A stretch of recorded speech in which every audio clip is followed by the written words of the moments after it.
13 November তারিখটা ঠিক করেছে, লকডাউন হবে সকাল সন্ধ্যা ঢাকায়। এবং আপনার এই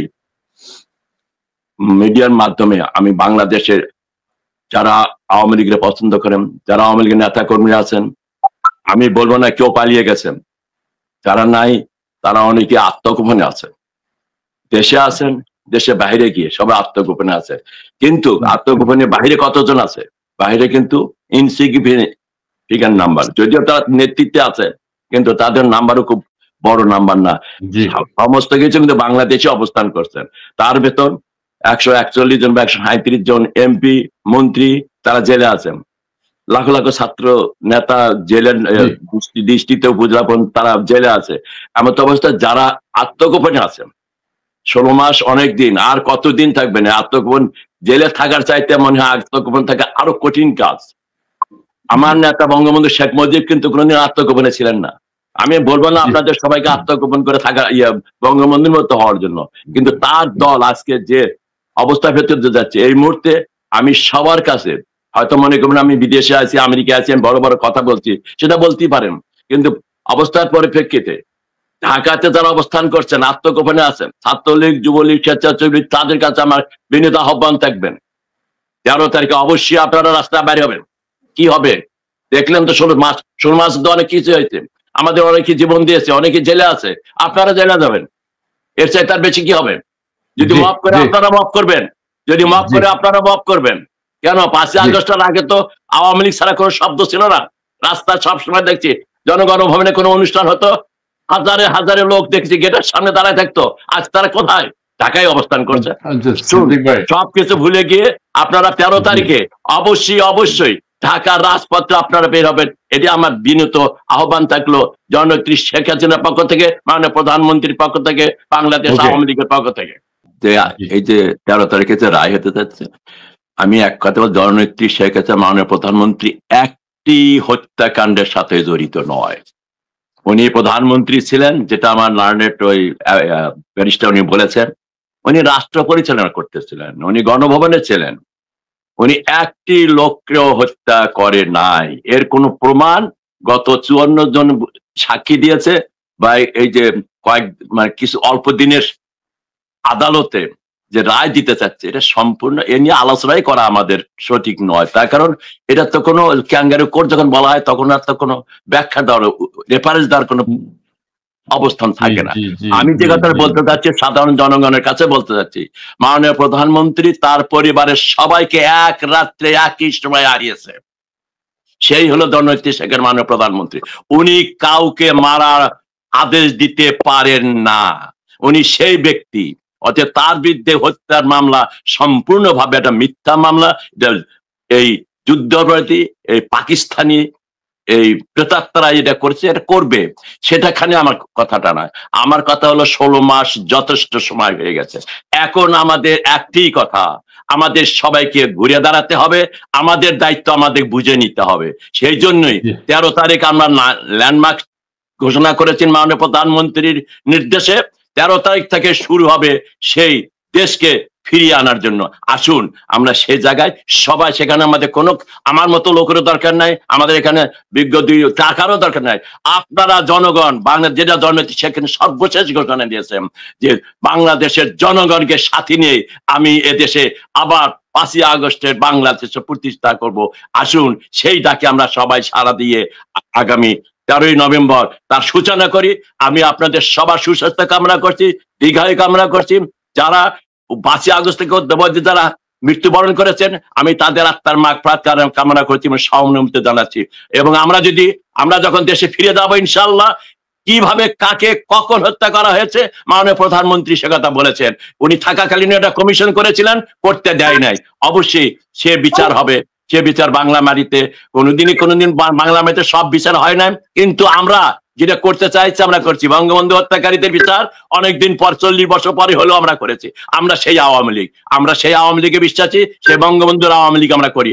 আমাদের একটি মাত্র দায়িত্ব এখন হবে সবার, দলমত বলবো না, আমরা দলে বিশ্বাসী, যে কোনো পদে থাকি না কেন, নিজেদের ভেতরে ভেদাভেদ ভুলে গিয়ে আসুন আমরা সবাই মিলে, দেশে থাকি না প্রবাসে আছি, 13ই নভেম্বরে যে ডাক, সেই ডাকে আমরা প্রত্যক্ষভাবে এবং পরোক্ষভাবে অংশগ্রহণ করি। 16 মাস এনাফ টাইম গেছে। 9 মাসে বঙ্গবন্ধুর নেতৃত্বে, যদিও এটা অন্য প্রেক্ষিতে, আমরা একটা সশস্ত্র সংগ্রামের মধ্য দিয়ে বাংলাদেশ স্বাধীন করেছিলাম। পাকিস্তানের মতো দুর্ধর্ষ সেনাবাহিনীকে আমরা দেশ থেকে বিতাড়িত করেছিলাম। সেই দেশে আজকে 16 মাস হচ্ছে আমরা আওয়ামী লীগের নেতা কর্মীরা আমরা কথা বলতে পারছি না। আমরা যে স্লোগানটি দিয়ে দেশ স্বাধীন হলো, সে স্লোগানটা আমরা দিতে পারছি না। আমরা সে পতাকা উত্তোলন করতে পারছি না। আমরা জাতীয় সঙ্গীত গাইতে পারছি না। আমাদের কি আর এই সমস্ত সমালোচনা করার, এই সমস্ত আলোচনা করার কোনো বিষয় আছে? বাংলাদেশের যারা আছেন আওয়ামী লীগের নেতা, আমি তাদের কাছে আমার বক্তব্য, আমি জামাত, বিএনপি, ওই দেশবিরোধী যারা আছে, অপোজিস্টার দল যারা আছে, এদের কাছে আমার আবেদন না, আমার আবেদন, আমার অনুরোধ, 13 তারিখ একটি তারিখ, এটা হবে আন্দোলনের সূচনা। 13 তারিখে আমরা সব পাবো তা না, কিন্তু 13 তারিখে আমরা যারা মুজিব সৈনিক হিসেবে দাবি করি, আমরা যারা মনে করি এই মুক্তিযুদ্ধে আমরা নেতৃত্ব দিয়েছিলাম, আমরা যারা মনে করি আমরা এই স্বাধীনতা এনেছিলাম, আমরা গত 15 বছরে এই দেশটিকে উন্নততর দেশে নিয়ে গিয়েছিলাম মাননীয় প্রধানমন্ত্রী জননেত্রী শেখ হাসিনার নেতৃত্বে, তার প্রধানমন্ত্রিত্ব মধ্য দিয়ে একটি নির্বাচন মাধ্যমে প্রধানমন্ত্রী থাকাকালীন অবস্থা ও 5ই আগস্টে আপনারা জানেন কিভাবে কি হয়েছে, আমরা সবই জানি। জানার পরও এখন আমাদের দায়িত্ব হবে, আমরা যারা আছি বাংলাদেশে, আমরা যারা বাইরে আছি, আমরা কিছু করতে পারছি না। আমরা যারা দেশে আছি, আপনারা বের হন। আমি আবারও বলছি, বাংলাদেশের রাজনীতি এখন কি? রাজনীতি হলো শাহবাগ যার, সরকার তার। বাংলাদেশের ঢাকার রাজধানীর মাটি যার, রাস্তা যার, সরকার তার। সেভাবেই জননেত্রী শেখ হাসিনাকে সরিয়ে দেওয়া হয়েছে। যদি 3রা আগস্ট 2024-এ যে জনসভার কথা হয়েছিল, আওয়ামী লীগের জনসভা ডাকার কথা হয়েছিল, সেই সভা যদি হয়তো ওখানে 10 লাখ লোক হতো, সেই 10 লাখ লোক থাকলে বঙ্গবন্ধু জননেত্রী শেখ হাসিনাকে দেশ ত্যাগ করতে হতো না। কি ষড়যন্ত্রে, কার কথা শুনে, কার মদদে সেই সভা সেদিন স্থগিত করা হয়েছিল? সেটা ছিল বাংলাদেশ আওয়ামী লীগের নেতৃত্বের চরম বিপর্যয়, চরম পরাজয়। সেই দিনই পরাজয় সংঘটিত হয়েছে। তাই বলি, বাংলাদেশ আওয়ামী লীগ হারে যায়, বাংলাদেশ আওয়ামী লীগ এর চাইতে অনেক কঠিন সময়ের ভেতরে পার হয়েছে। আমাদের সবচেয়ে বড় শক্তি যেটা আছে, জাতির পিতা বঙ্গবন্ধুর কন্যা জননেত্রী শেখ হাসিনা এখনো জীবিত আছেন, এখনই আমাদের নেতৃত্ব দিচ্ছেন। আসুন 23-13 তারিখ থেকে আমরা শুরু করি। ঢাকা আমাদের দখল করতে হবে, এর কোনো বিকল্প নেই। বিদেশিরা কিছু করতে পারবে না, কোনো ষড়যন্ত্র কোনো কিছু করতে পারবে না। আমরা যদি যারা আমরা বঙ্গবন্ধুর আদর্শের সৈনিক, আমরা যদি রাস্তায় নামি, অবশ্যই আমরা এই নির্বাচনও কিন্তু কাজ হবে না। এই উপদেষ্টা কমিটি সবই থুবড়ে পড়ে যাবে যদি আপনারা ঢাকার রাজপথ দখল করতে পারেন। জয় বাংলা, জয় বঙ্গবন্ধু। যারা দেশে আছে তারা আমাকে সমালোচনা করবে, সমালোচনা করার অধিকার সবারই আছে। আমি আমেরিকা থেকে হয়তো বড় বড় কথা বলছি, ভয় আছে। 16 মাসে কিন্তু সে ভয়টা অনেক কেটে গেছে। 5ই আগস্টের পরে দেশে 3 দিন সরকার ছিল না। মানুষ যাকে আওয়ামী লীগের যাকে যেখানে পেরেছে হত্যা করেছে। তারপরে এই ফেসিস্ট খনি ইউনূস বঙ্গবন্ধু সে বাড়ির থেকে শুরু করে বাড়িকে তাকে বুলডোজার দিয়ে মাটির সাথে মিশিয়ে দেওয়ার পরে হাজার হাজার নেতা কর্মীদের বাড়ি ঘর তাদের পুড়িয়ে দেওয়া হয়েছে। জয় বাংলা বা আওয়ামী লীগ নাম মানুষ বললে একদল মব সৃষ্টি হয়, সে মব তাদের হত্যা করতো, মেরে ফেলে দিত। সেটা কিন্তু বর্তমানে অনেকটাই কমে গেছে। অতএব ভয় তো একটু আছেই, কিন্তু একসাথে যদি আমরা 5,000, 10,000, 50,000 লোক বেরোই, ওই ভয়ের আর তখন ভয় থাকবে না। আমি আপনাদের জানি, এবং রাজনীতি করতে গেলে রিস্ক একটা দিতে হবে ভাই, রিস্ক নিতে হবে। আমরা 15 বছর দেশ চালিয়েছি, আমরা তো সবাই সুবিধাই ছিলাম, সবাই তো আরামে ঘুমাইছি, তো কিছু পাই বা না পাই। আমি গতকালে একটা প্ল্যাটফর্মে আমি দেখলাম এক ছাত্র নেতা গোপালগঞ্জের, সে একটা নৌকাতে বসবাস করছে, সারাদিন বাইরে থাকে, রাত্রে সে নৌকা বসবাস করছে। এটা তো আমাদের কথা ছিল না। আমরা যখন ওখানে নৌকা গেছি, আমরা এই নৌকা থেকে কিন্তু 71 আমরা দেশ স্বাধীন করেছি। আমরাই পারবো। আমি বলি, ভয়ের কোনো কারণ নাই, ভীতির কোনো কারণ নাই। আপনারা রাস্তায় নামেন, এই ভয় ভীতি চলে যাবে। কি হবে? আপনার যে 50,000 নামে কত লোক এই ডক্টর ইউনূস জেলে ঢুকাবে? গুলি করে মারা ক্ষমতা নাই, আর্মি গুলি ছাড়বে না, পুলিশ গুলি ছাড়বে না, এই ভয় আর নেই। আপনারা রাস্তায় বেরেন, যদি মব বাড়ে হয় আপনারা মবের আকৃতি নেবেন। তারা যে মাফ করতে পারে আমরা করতে পারবো না কেন? এটা আমার বক্তব্য। সমস্ত নিয়ে আমাদের আলোচনা করে সময় নষ্ট করার সময় আমার মনে হয় ঠিক হচ্ছে না। তারা কি করবে না করবে সেটা তো আমাদের কথা তারা করবে না, তাদের মতো করে তারা চালাবে। যতক্ষণ পর্যন্ত নিঃশ্বাস থাকে একটা কথা না, ততক্ষণ পর্যন্ত চেষ্টা করে বেঁচে থাকার জন্য। তারা তো সেটা চেষ্টা করবে এইভাবে একটি ব্যবস্থা করে তারা যতদিন দেশে থাকতে পারে। কিন্তু আমাদের দায়িত্বটা কি? আমি বারবার বলি, এই স্বাধীনতা আওয়ামী লীগের নেতৃত্বে এসেছে। বাংলাদেশের স্বাধীনতা আওয়ামী লীগকে রক্ষা করতে হবে। আজকে স্বাধীনতা, সার্বভৌমত্ব, সভারেন্টি অ্যাট স্টেক। সে মুহূর্তে আমাদের এটা শুধু জননেত্রী শেখ হাসিনাকে দেশে ফিরে নিয়ে আসা সেটা বড় কথা নয়। বড় কথা হলো 30 লক্ষ শহীদ এবং 2 লক্ষ মা বোনের সমর বিনিময়ে যে দেশটি স্বাধীন হয়েছিল, সেই দেশটির স্বাধীনতা আজকে বিপন্নের পথে। যখন সেই অবস্থা দাঁড়ায় তখন আর আমাদের ঘরের থেকে বসে থাকার সময় থাকে না, তখন আমাদের আর ভয় ভীতি থাকার কথা আসে না। যেখানে করিডোর হচ্ছে, যেখানে বন্দর দিচ্ছে, যেখানে পাকিস্তানিরা সেনা, তারা তো ইন এ ওয়ে, যে ওনারা যা বললেন, ইন এ ওয়ে তারা অলরেডি পূর্ব পাকিস্তান বানিয়ে ফেলছেন।